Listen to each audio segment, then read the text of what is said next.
I think there were a lot of different factors that came together for stage 19 to really take place. The start of the Giro over in Jerusalem, I'd crashed in the recon of the time trial before the race had even begun. Some crashes you get up from and brush it off and you're fine, but this one I wasn't right.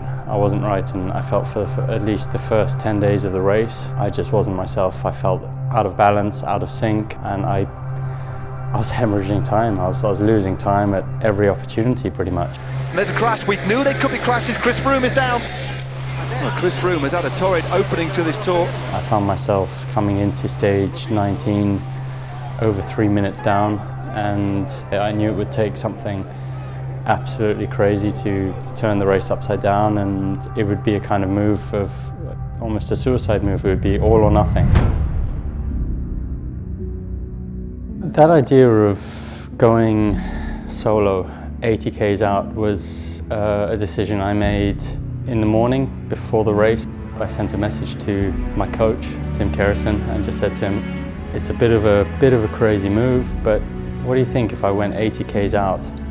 There's only 3 climbs, 2 descents. It's going to be a time trial, and behind they could have to sort out a really good chase if they wanted to catch me, I mean. And he replied, and his reply was a little bit along the lines of, he didn't say no, but he said, listen, it would take a lot of work to do something like that. I mean, it was going to be one of the biggest days on the bike in my life in terms of energy expenditure. So how do I fuel for a stage like that? I had to think about how much fueling I need to get in before the race, and then again, once I got into the race, how often do I fuel and on what, and basically going at a time trial as hard as I could. Certainly there were doubts. It's something that could go completely wrong, and you know what, if it doesn't work out, then you lose everything. But on the other side, I was also thinking about it as, well, I'm feeling good, I'm feeling better in myself now. I'm going to get out there and go into time trial mode. As things developed out on the road, Simon Yates had started dropping. He's right near the back, Yates, in a big jersey. That's not good, that's not good. We hit the foot of the Finestre, and the team, I asked the guys to ramp it up through all the hairpins earlier on and make the race harder and harder, so for the guys further back, it would have been quite tough already. They're racing this, they're not just riding tempo, they're attacking, they are racing this climb at the top on the hardest section now.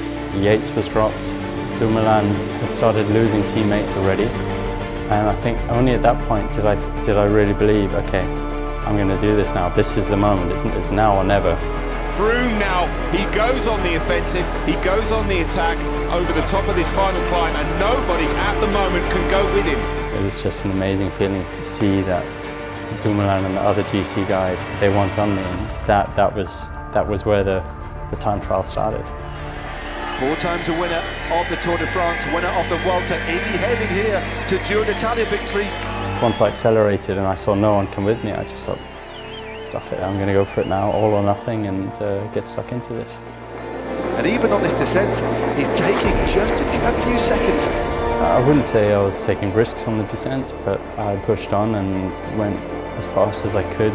It was just an amazing feeling to get to the bottom of the descent and into the next valley and just hear that the gap had opened up another 30-40 seconds just in, which is almost for free, if you like, because there's not really much pedaling to do on a descent. It's more about the technique and the lines you take. As the race went on and that gap went up from 1 minute, 1.5, 2, 2.5, 3, and it was just like, wow, I'm now in reach of the pink jersey and the overall lead of the race. Chris Froome is now the virtual leader, the maglia rosa of this Giro d'Italia. What a stage it has been. Being out in front just changed and gave me even more, I guess, to fight for, and that was just such an incredible feeling. There he is, still the virtual maglia rosa on the road. Who would have thought it at the start of today? What a ride here, an epic ride by Chris Froome. Masterful performance, takes the win.